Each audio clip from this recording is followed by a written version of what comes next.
Hey everyone, and welcome back to the Firefighters podcast, where we seek to develop, inspire, and motivate the world of the emergency services operator through a series of wide-ranging conversations. Now, before we go any further, just hit that rate, follow, or subscribe button on whatever platform you're listening to. It's a key performance indicator for us and helps us reach even more people. Now, here's what we've got for you today. Right, before we get into today's episode, quick apology. Life once again got a bit hectic. But we're not actually done with the IFIW Australia miniseries. This is still some incredible content to still come out. And I think we've got like 3, 4, maybe 5 additional episodes still to come out from our Australia trip. So the next few weeks, we're going to be trying, or I'm going to be trying to get these episodes out to you promptly, properly. Once again, a massive thank you to the partners supporting on this miniseries, EnduroProtect and DWipe. EnduroProtect's particulate blocking range includes flash hoods, base layers, gloves, socks, and workwear, all designed for you because you need it. They're going to reduce firefighters' exposure to harmful carcinogenic contaminants. You genuinely need this stuff. Your fire kit is not doing the job. This is really where all of us are getting exposed to this stuff every single day on the job, especially when you're in training. We can't avoid it, but we can do something about it. Alongside them, we've got DWipe. Their contamination wipes give you the absolute fastest, most practical way to start removing contamination from your skin immediately after the incident. I've seen a massive proliferation of these in the UK, and they need to penetrate into other areas of the world. You can get these in Australia. You can buy DWipes. They're the biggest. They're the best. They really are the most effective decontamination wipes out there. I know other brands exist, but I've tried them. They're not as good. These ones are what we need for helping to reduce the transfer of harmful particulates before they get absorbed into the skin. So if you're serious about developing operational competence through realistic fire behavior training, which you must be because you're listening to this episode, then you also need to be just as serious about protecting yourselves, whilst we're doing it. You'll find both the links to these partners in the episode notes, so go there. Now, today's episode. This is from Steve de Blauwe. He's out of Belgium. Awesome guy. Going to have him on a follow-up episode because from quite a few of the people there, they said he is the absolute best at controlling a demo box and attack box of creating simulations for our firefighters. Steve is a station officer and instructing for CFBT-BE. That's the Belgium syndicate of CFBT program. He's heavily involved in developing fire instructors and improving how firefighters are trained, particularly around interior firefighting and hose management, which is the function and intention of our episode today. What makes this one so powerful is how honest it is. Uncomfortably honest, I think, especially for people listening in the UK. Because this isn't just a walkthrough about hose management. It's actually a story, really, about broken training systems. Steve takes you right back to when he first joined the fire service in 2004 and realized very quickly that what he was being taught in the academy didn't match reality. How often have we heard that? Conflicting techniques, unrealistic drills, instructors telling you one thing on one day and then something completely different the next. Training that didn't make sense, training that didn't translate into the real world, and worse than that, training that was starting to break confidence rather than build it. Kind of the exact opposite to what we're supposed to be doing. He also talks us through how that frustration turned into a mission. Steve has been learning from people like Carol Lambert and the wider CFBT community, traveling, questioning, challenging, and eventually becoming an instructor himself with one clear goal: fix the gap between training and reality. So what you'll hear in this episode is how that turned into a full system, not just because we needed better techniques, but a complete rethink of how firefighters operate on the inside. So how you stay low properly and reduce visibility. How do you move with a hose line efficiently using simple, repeatable systems? How to create clear communication and shared examples and expectations for the firefighters on the fireground. How do you build real muscle memory so things like gas cooling actually happens under pressure, not just when you're in training doing the pulsey robot? Most importantly, how to create a system that works for everyone. Different sizes, different strengths, different experience levels. Because what I think Steve identifies so very well is something that we've all seen. Even when we have good concepts, even when we have solid training, people still don't do what they're supposed to do when it matters most. So the answer isn't just more information. It's actually better systems. And you'll hear how that system has now been implemented, validated, and is spreading way beyond Belgium into other countries, continents, creating consistency, clarity, and confidence on the fireground. Once again, this was recorded live at the International Fire Instructors Workshop in Australia. So there is a bit of background noise. We've filtered out some of that noise, but it's real conversations. It's really happening. I wish you'd have been there in the room with me, but you weren't. But you still get to hear it. That's the value. This is how these discussions actually live beyond the room. You can hear what was said behind those closed doors, and you can benefit from it. Steve does do some talking that will be beneficial if you look at his presentation as well, and you can get that for free. You look underneath here, you can download it for free. Click it, use it, share it, discuss it. This is the International Fire Instructors Workshop in Australia. We're back on it. We're going to punch these episodes out. And first of all, here is Steve de Bleu, hose management and building a system that actually works on the fireground. I'll see you on the other side. Hello, everyone. Are you enjoying IFIW 2026 so far? Yeah? Of course. Me also. Before I start, I want to ask you something. Imagine yourself, you just stepped into the role as a new station officer. It's your first day at the job with your new crew, and you're sitting around the table eating lunch. And then, souffles. And then, bam! The bell goes off. Everybody is jumping into the trucks, and you roll out. As you're driving, you're spotting the smoke near the city center. And you're thinking by yourself, happy days, this is where it's all about. As you're coming closer, you see you have a proper working house fire. You get a little smile on your face because this is what you love to do. This is what you're trained for. As the truck stops, everybody jumps out. Everything goes very smooth. Firefighters grabbing the hose, connecting them, grabbing the tools in the truck, making themselves ready, putting their mask on. The people in the streets are seeing this and going like, yeah, the fire brigade got this. At this moment, you give the command. We're going offensive. We're going inside. You and your crew are diving into the hallway. In the hallway, you have a very dense smoke layer, very low to the ground. And it's begging to be gas-cooled, but they didn't do it. As a station officer, you must mind map the room and make a quick assessment about the potential dangers in the environment, but they didn't do it. Eventually, as the attack line is advancing forward, at a certain point, the hose line gets stuck. And the nozzle operator is yelling, hose! Hose! Back on the line, a firefighter is responding, hose! Hose! And you hear the frustration in their voices because the hose didn't move. Eventually, the nozzle operator finds the fire and puts it out with a direct attack. But too late, you realize yourself that you didn't send the radio message outside to say, we have fire control. We can ventilate the structure. A few moments later, you and your crew are coming outside, watching each other in the eyes, and you're seeing the disappointment because it didn't go well. It was a hustle and a struggle.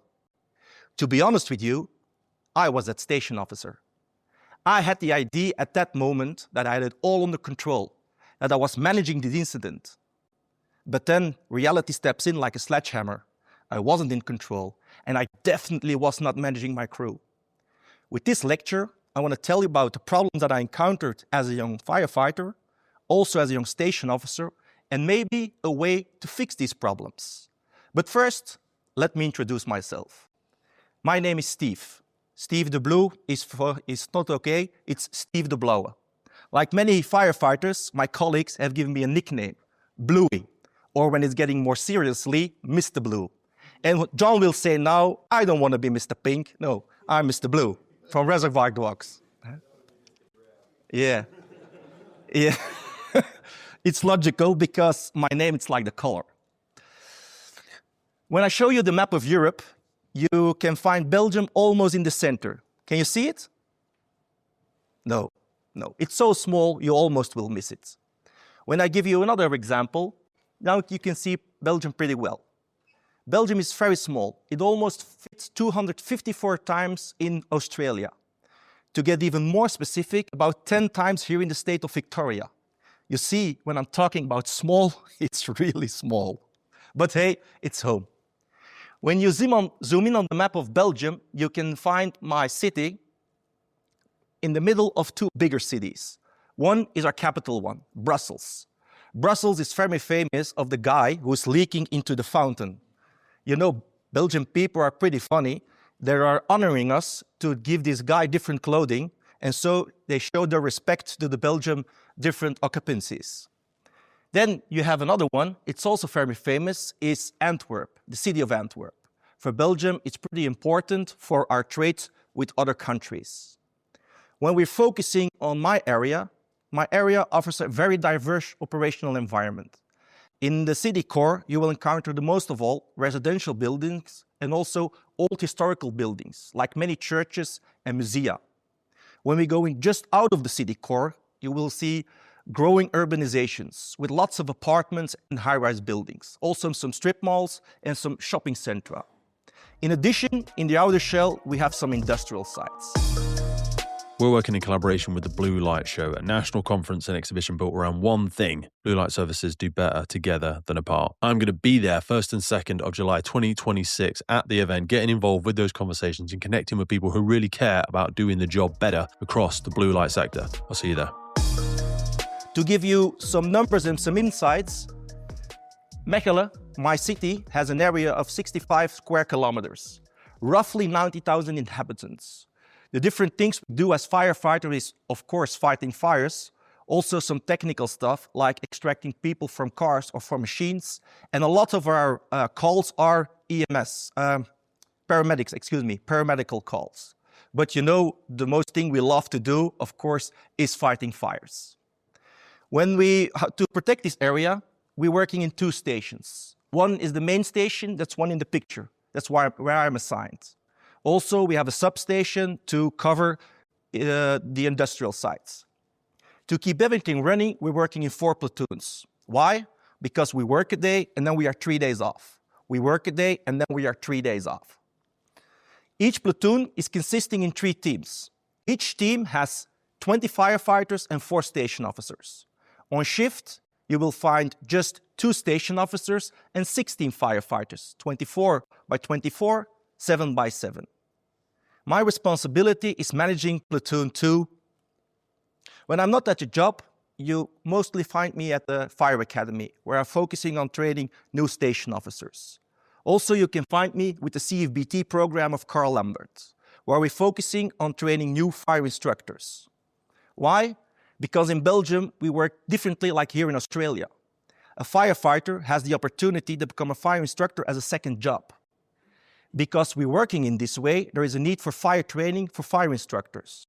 With CFBT BE, we provide this training. We have many different courses. To give you some examples, we have the main course, where we train people to manage the same conditions in the attack cell and show the way how we teach, not only the practical side, but also the attitude and the positive vibe.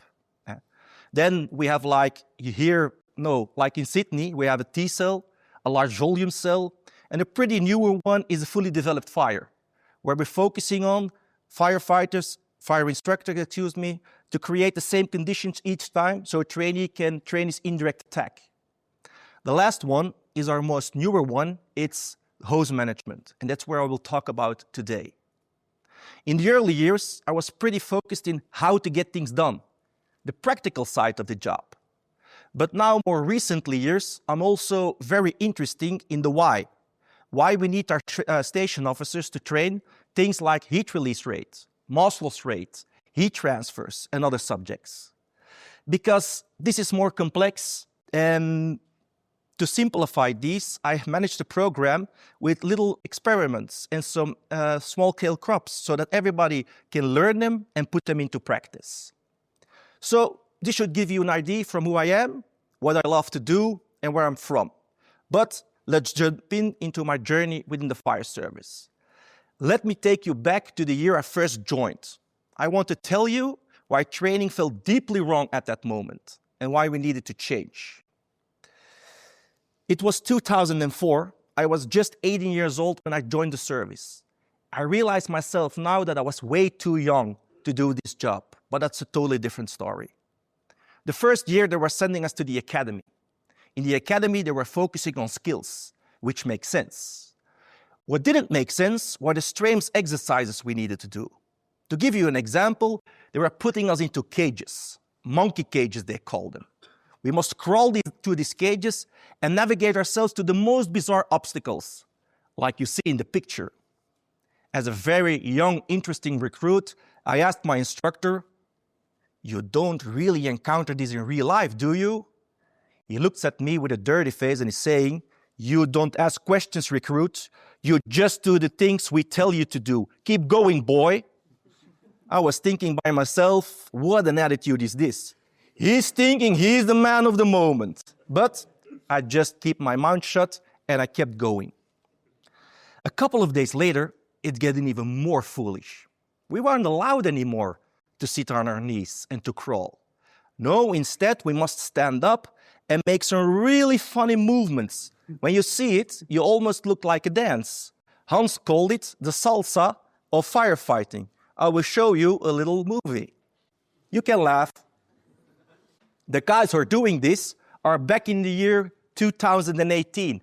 It's not so long ago, 2018. When I was doing exactly the same stuff in 2004, I asked my instructor, shouldn't we go low, like we trained a couple of days ago? His response was, no, you don't go low. You only go low when you encounter a door or doing a door procedure. I was thinking by myself, this is weird. In the beginning of the week, we must crawl. In the end of the week, we must stand up. It's the same academy, the same subject of training, only different instructors. This is really strange. Also, I could stop wondering myself that I will go in burning buildings like this. It felt completely wrong and illogical. But I did the training, I passed the exam, graduated as a firefighter. Next, they were sending us to our first station. As I arrived at the station officer asked me, Steve, me and the guys, can we do some drills to see how you will perform, how you will do things? Of course, I grabbed my gear, showed him my techniques, demonstrated my skills. The firefighters were watching me like I was an alien. The station officer was going like, hell no, is it this still the way they train you at the academy? Of course, this is how we do it. This is how we trained. This is how we go into burning buildings. His reaction was, please, forget everything they told you. We don't do it like this in reality. My world fell apart. I spent hours and hours for training for something I will not do in real life. It's absurd. It's getting even more extreme. I have been wearing Gore-Tex for nearly 2 decades on the front line, working in hostile environments, tackling challenging incidents from firefighting to water incidents and in urban search and rescue environments. Gore-Tex have a well-earned reputation for protecting professionals in the fire and emergency services through their family of highly innovative, waterproof, breathable moisture barriers that exceeds global performance standards and are trusted worldwide. Gore-Tex, going further together. In Belgium, once in a year you must go back to the fire academy to perform some live training drills with your crew. I was 6 months in, and it was our turn to return to the academy. As we came to the academy, the exercises getting even more strange and more exotic, also more challenging. Instead of encountering 1 victim in a home fire, we encountered 6 victims in a home fire. If this wasn't even enough, they were simulated that one of our firefighters is getting hurt, and we must perform a mayday procedure, doing some really funny, weird stuff with the BA system before extracting this firefighter from the fire floor. Because we didn't train this at the academy or in the station, we didn't perform well. As a result, we didn't perform well. We also had some bad debrief. Some of the instructors were bullying us. You're a bad firefighter. You're a shame to the organization. You need to perform better. As we drove back to the station, I could feel the negative vibe in the car. Also, I could see that firefighters were very disappointed in themselves. They're not believing anymore what they're doing on the fire floor. A couple of days later, when we were back on shift, we were talking about this training. The reaction of firefighters was that they hated the academy because they trained not realistically. One of the older, experienced firefighters was saying that they always were training on things that really happening in real life. And you don't encounter 6 victims in one home fire, he told me. You will encounter 6 victims in your entire career if you are lucky. And when my firefighter is getting down, I will not do the funny stuff with the BA system. I will just grab him and pull him outside. We don't need this training, he's saying. We need more solid, basic training, like nozzle treatment and hose management, because this is hard enough already. And I understood them. I had the same feeling. We were not so good at the nozzle or with hoses. And then in the next years, I was searching for information about firefighting. And that's how I came into contact with Carl. You saw him in his first lecture. And his course, the 10-day attack cell, was held in another fire academy. And I was lucky to attend this course. As Carl was talking about firefighting or fire behavior, so many things became much clear to me. As we went outside and he demonstrated the techniques, they're making more sense, like the funny stuff in the academy, a shark attack, like a banana, like a paint the wall, bounce or die. No, with CFBT, we're going back to the basics. We learned things that were pretty useful at real fire conditions, in real fire situations. The next thing was, after I was completing this course, I had still so many questions about firefighting that I contacted Carl personally. And we had a very good conversation. But the most important thing he was saying was, Steve, if you want to learn about firefighting, you must step out of Belgium. Also out of your comfort zone. A good way to gain knowledge is to go to a conference. So I took his advice and I went to that conference. It was one like this, IFIW. Back in the day, it was held in Sweden. By this conference, I had the luck to meet so many different people, like John McDonough, Ed Harton, Nisse Bergström, Spessan Svensson, Lucas Garden, and so many other great people. We discussed about firefighting. They told about different ways to train firefighters or attack a fire. It was truly magical. So the next step for me was pretty logical. I have gained so much information about firefighting in those years. I had the opportunity to train with so many different firefighters that I want to bring all these things together to a next level and show people what I have learned. It was 2017, I became a fire instructor myself. And I was so enthusiastic about all of the things that I've learned that I want to change things. I want to make the change as an instructor. But you know, when you're talking about changing things, people will resist. I could feel the resistance pretty good at that moment. Not only from management, but also from station officers and firefighters, because there are two things firefighters hate. That's the way it's now, and if we are making a change. And I know this because I was one like myself. I hate it when they come with different things because I was lazy. I know the things that I know and I don't want to change things. So to convince them, we did two things. First, we sat down with management and talked about the real problems, not an easy task. Second, we confronted them with reality. We told management that we are training firefighters wrong from the start, creating the wrong habits, like standing up. Also, we told them that we are creating the wrong habits. As a result of this, we are losing their commitment and our credibility. To be honest, we were just doing the same thing like in the 80s. Only now with some nicer clothing, like you see in the picture, and some better gear. But we are basically doing the same stuff. And like Ed Harton always says, we don't fighting the fires from our grandparents. No, we are fighting fires today. They are totally different and way more challenging to encounter. Secondly, we showed them some training videos from the academy. Also some footage from the TIC and from their fire camps. Through this footage, management saw that firefighters were not doing the things they think they were doing when entering burning buildings. Some of these things were pretty dangerous from themselves. Like you see in the picture. Due research, I saw that in many countries, firefighters are crawling. Crawling is pretty dangerous on a fire floor when you have no visibility. I talked about it with Bear. Bear has that same experience. When you're crawling, your weight is shifted to the front. When your weight is shifted to the front and you're crawling without visibility and you're touching and feeling and you encounter a stress, it will be a pretty nasty fall down. In my station, over the years, we had 5 major injuries for firefighters due to crawling. As we address the next thing, when things get rough and tough, firefighters just standing up. But logical, because they trained this way for many hours. And when it addressed the gas cooling part, basically nobody was gas cooling. We talked about it, but nobody was doing this. Management saw this, and at this point, we were able to make the change, and we convinced them to implement the CFBT program.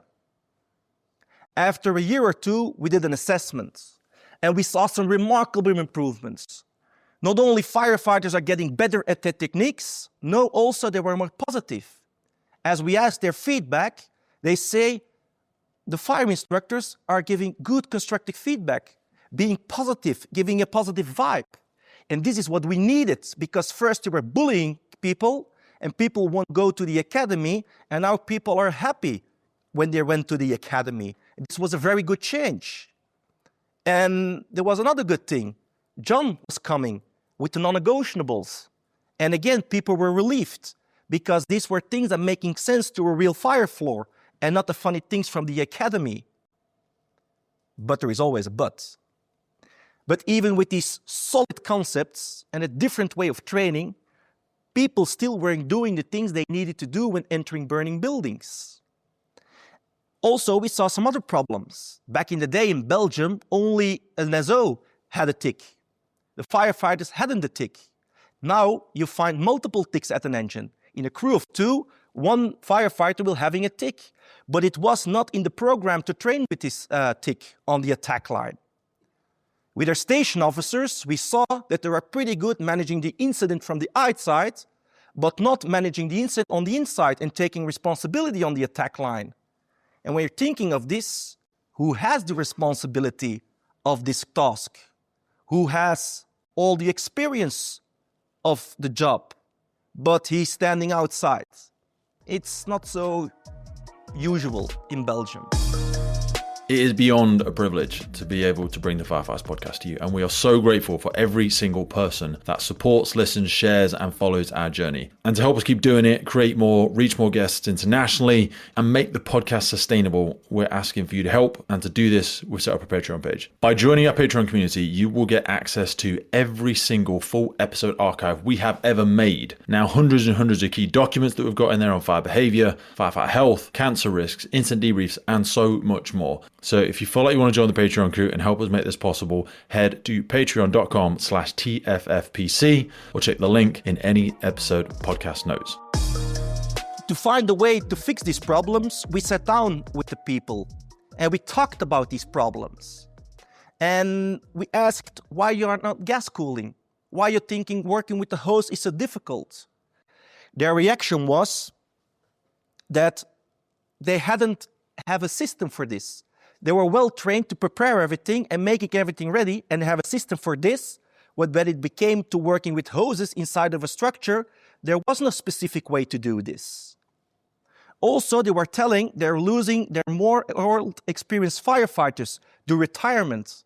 And these firefighters were so important to pass on their knowledge to the younger station officers and younger firefighters. And that's the way sometimes it works and sometimes it didn't work. And if we look into it, they were right. There were no clear agreements. We had no system or a specific way to work with hoses. So our challenge was to find a way that works for everyone. Female, male, older, younger, strong, less strong firefighters. We had to build a system from the ground up, brick by brick. So we started from scratch. Show them how to stay low. What we noticed during this training was that many firefighters were not familiar with these techniques. Logical, because they're always standing up. Nobody showed them how to do this. We assumed that they knew this from their own. So what we did was, we learned them first without a hose. Easy, the solid tripod position. Next, more challenging, with a hose. What we also noticed during this training was that some firefighters were not able to get low physically because their morphology didn't allow them. So to help them, we established multiple ways to stay low because everybody is different. But you always must comply with 3 things. The first one is keeping awareness, that you can see what's happening above you and in front of you when you're advancing with the hose line. Because on the ground, it's not so important what you must see. We talked about this already. and the weight must always be a little bit shifted to the back. The second one is being mobile, not only working in the front or to the back with a hose line, but also with the other tools, like a halogen bar or a smoke curtain, or when you're countering a victim to pull the victim out. The next one and the last one is being stable. When you're manipulating a hose and a kickback, or you're going inside of the structure and you bump into something, you keep your balance and you don't fall over. When you could meet these 3 requirements, it was okay for us. It was acceptable. Because again, not all people are the same. We need different ways to do this. The next issue was moving with these hoses. And as we sat down earlier and were talking about this, firefighters were saying that they were not capable to bring their water to the fire in an easy, smoother way. They were so frustrated that they always were exhausted by doing this. So to help them, they needed a system to work more efficiently, that it go much more easier to bring their water to the fire. And I remember it like yesterday. I was sitting on a bench at the fire academy, waiting for my students, watching an old tree, and in this tree was a caterpillar moving on a branch. And I was thinking by myself, this is the solution. This is a good way to move our firefighters on a fireground. I will show you a short clip about 3 firefighters doing this in training. You will see that their nozzle angle is not so pretty good, and they're a little bit slower like normal, but they are just training, and it's okay to make faults. I will show you the clip. Like you saw in the movie, firefighters are shortly weighted at a friction point. And we love this because a friction point is a reference point. And to weight it briefly, you can do different things. Like as you are a firefighter on the line, you can provide some hose. Second, when you're having a tick, you can watch the fire behavior, where the heat is coming from, where you must go to. Or sending a radio message to the IC or to another station officer. And when you meet each other on the line, you can share these expectations to each other, saying what your task is on the line, what you're doing. Like an example, doing door control or some other things. Now, while we're talking about expectations, we also had a problem there. Expectations were not always clear for firefighters. Our answer was, of course they are clear. These are the non-negotiables. We talked about them. Their reaction was, yeah, we know the non-negotiables, and they are making sense, but the problem is they're not giving a clear indication when and how we must do things. And I could understand them. When you are not so experienced or you have not so many interior fires, it's not also so logical when I must give hose and how much hose I must give. So to help them, we introduced 5 easy commands, each with a specific task. Each of these commands ensured us that firefighters know exactly what's happening on the fire floor. Or when the command is yelled, they know exactly what he or she must do. And this was so important because after months of training, firefighters were saying, now it's clear to me what's expected. Now it's way more easier what I must do at a certain point. And we were happy. So what we did so far was we are giving them multiple ways to stay low. We're giving them a system to work that they were working more smoothly to bring their water to the fire. And we created clear expectations with some commands, 5 easy commands. The next thing we wanted to address was the gas cooling part. What we saw during gas cooling was pretty strange. As firefighters came to the academy, they were pretty good at this. They nailed it, the gas cooling part. But when we watched the footage about real-life fire situations, basically, they weren't gas cooling. They weren't doing this. When we showed them this footage, they couldn't believe their eyes. They were saying, how could this be? We are not cooling the gases. My idea was, at a real fire, you have so many things to concern. You're way more nervous and you're forgetting things like the gas cooling. So to deal with this, we must building muscle memory. Muscle memory that always at the same time they're cooling the gases. And we gave them no choice. The result was to give them no choice. Every time they were moving to the front, to the back, to the left, or to the right, always when they are moved, they must gas cool. And we implemented this from the start in the academy. More than 1,000 times during their training, they are gas cooling each time again and again. As a result, this was a reflex. When you come to Belgium and you see crews now doing this, they don't hesitate. It's just muscle memory. We also stopped talking about nozzle angles because we felt that firefighters were not so happy with the 45-degree, the 60-degree, all the different angles. Almost they hated this. A firefighter is a practical guy or a girl. And we introduced the concept of jump. About 3 years ago, he brought a good concept into Belgium where the wall meets the ceiling. When you aim for a long pulse, just aim where the wall meets the ceiling. It's a pretty easier way to do things. Of course, you have some firefighters saying, and when I have no tick, what I will do then? It's an easy way. You just think about Elon Musk and you see the picture of John. It's a pretty good way to put your angle in. Yeah, we're not in the States. We can make this joke. Okay, sorry, American. This said, we also addressed firefighter safety. In the few years ago in Belgium, we lost some firefighters. The government is asking to investigate these fires. Experts like Carl and others investigate these fires and making recommendations. It was our job to put these recommendations in our system the way we work, because firefighters can be more safe and be less exposed to danger. To give you one of these, it leads us to controlling the flow path. What we saw when firefighters were controlling the flow path, like using a smoke stopper or doing door control, some of them did things like putting a light puck or a flashlight just behind the door.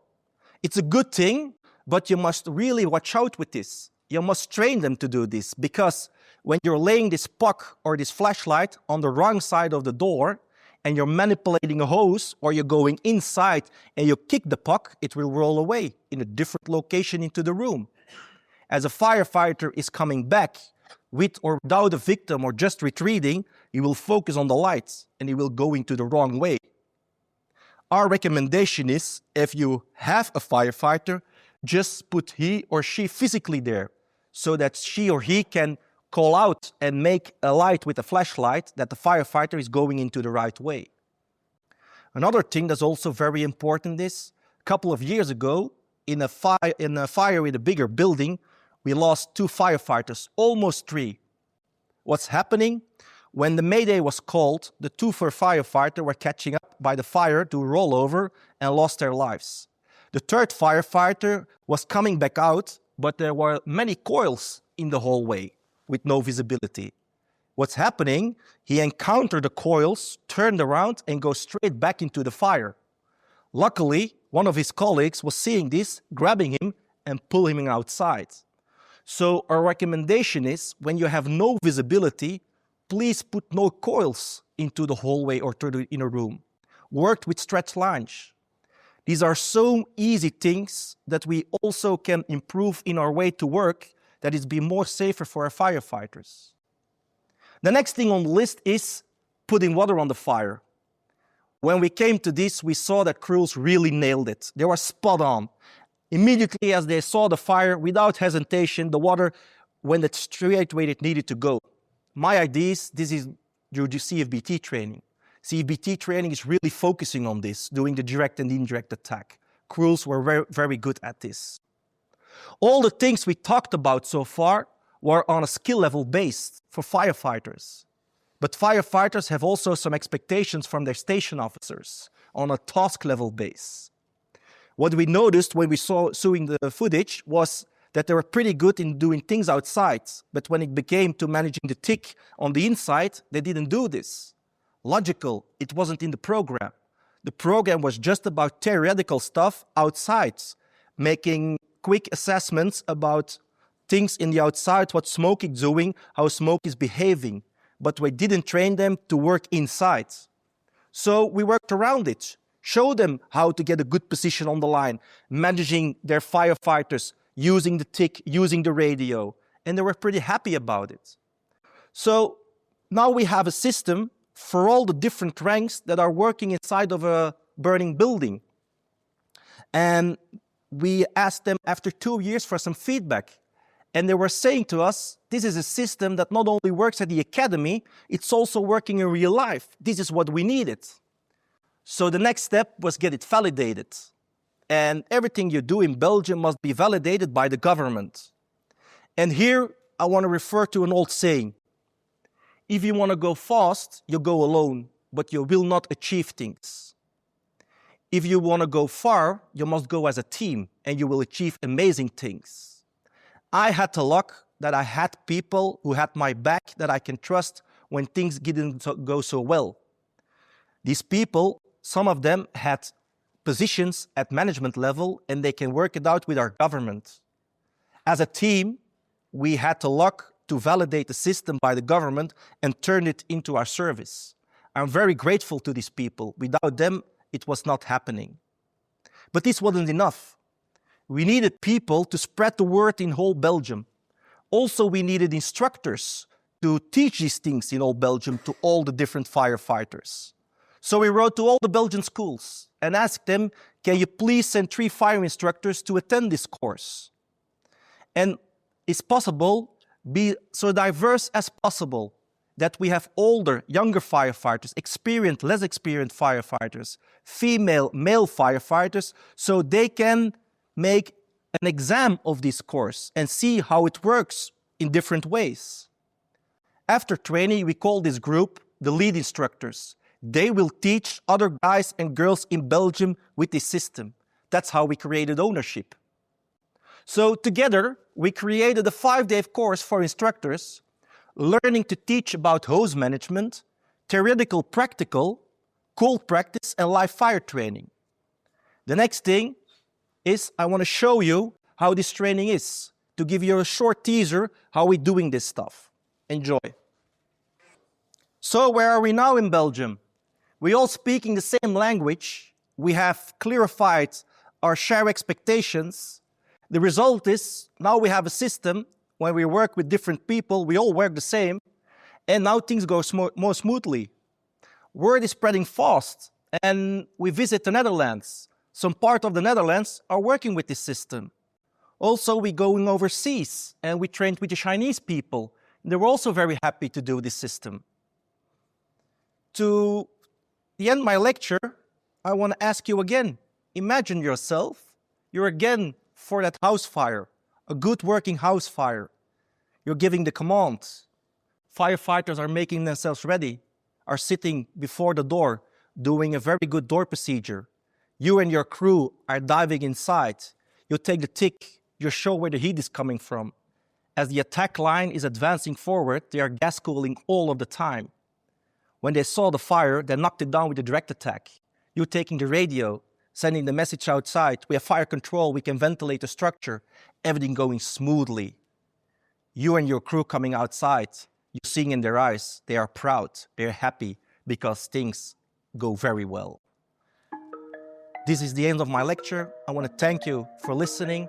If you have questions, gladly to answer them. Thank you very much.